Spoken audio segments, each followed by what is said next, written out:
even as the floodwaters closed in. We found a village slowly drowning, and this picture is repeated across huge areas of Pakistan. The government says the country has been set back decades. Imagine the future he faces now.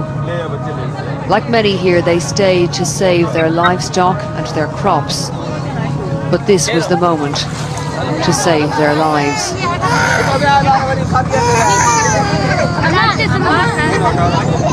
Well, you can see how high the water has reached here. It's past this woman's waist. This area has been completely inundated.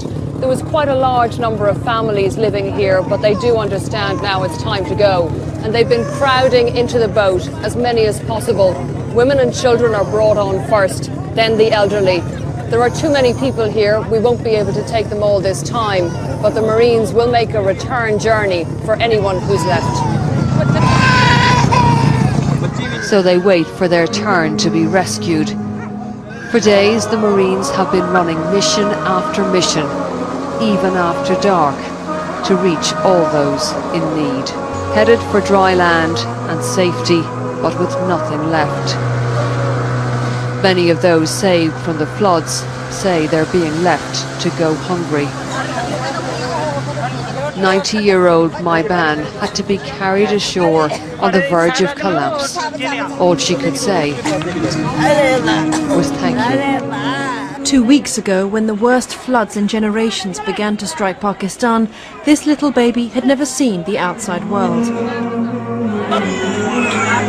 The mother's name, Zainab, means desert flower, but her baby is a child of the floods. Born here among the chaos and confusion of a train station in Multan, Punjab, like many in the country, her child now faces an uncertain future. 1 in 10 people, a total of at least 14 million, have been affected. They've lost their homes, their livelihoods, their relatives. The UN warns that though the number who've died is lower than other disasters, there'll be a second wave of deaths unless help comes, and fast. They've asked for $460 million to meet food, sanitation and shelter needs.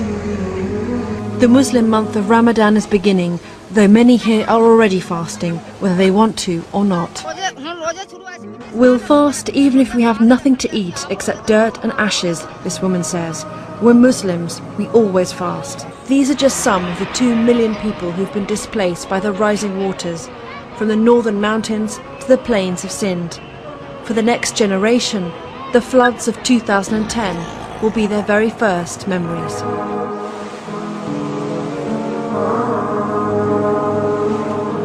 This week, northwestern Pakistan was hit by the worst floods the country has seen in over 80 years. So far, approximately 3 million people have been affected.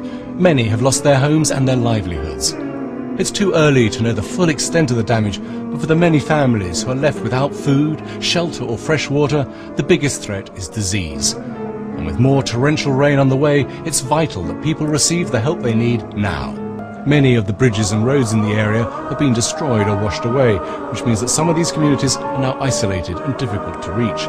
This isn't the first time Pakistan has suffered a natural disaster.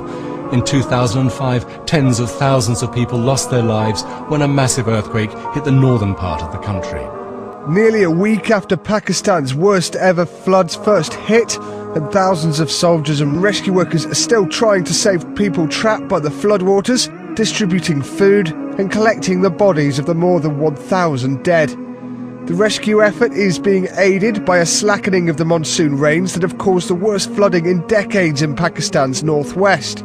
But as floodwaters started to recede, authorities could start to see the full scale of the disaster. Like many other residents of the area, the people in Chursada, one of the areas hit hardest by the floods, waded through the water to their damaged houses to salvage any remaining possessions. We are cleaning our remaining wheat, which is almost spoiled. We have nothing. We are just depending on the mercy of God. Nothing left except this wet wheat.